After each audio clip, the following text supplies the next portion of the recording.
Thank you so much for highlighting this. This is a real problem. And not only is pay in pediatrics in general bad, but the pay for pediatric specialists is insulting. And parents should be aware of this because this is the real reason why your child has to wait weeks or months or over a year to get in with certain pediatric specialists.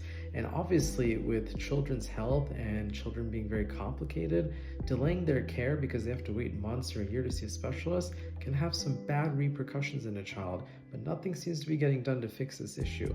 And just to give context for how bad the pay is for pediatric specialists, if I were to be a pediatric cardiologist, I would probably make about half, 50% of what an adult cardiologist makes, despite the fact that the pediatric cardiologist puts in the same amount of years of training and takes on the same amount of med school loans as an adult cardiologist.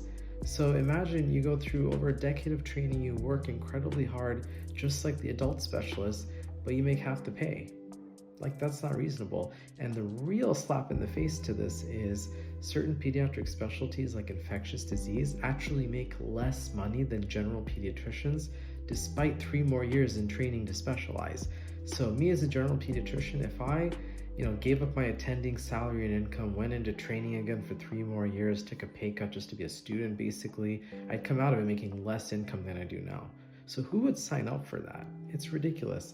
And as a result of all this, no one's going into pediatric specialties at all. They're having trouble filling their positions. And now there's a shortage of pediatric specialists and kids are waiting forever to get in with them. And it's impacting a child's health. And the system does not seem to be doing anything to fix this right now. The only thing I see happening is they're hiring more nurse practitioners and PAs to take on these specialist roles and see children. And that's pretty much what it's going to be. If a child needs to see a specialist, they're going to see a nurse practitioner or PA, but they won't see a specialist doctor.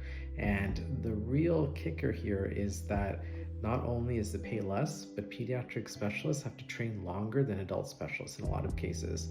An adult infectious disease fellowship is only 2 years. A pediatric infectious disease fellowship is 3 years.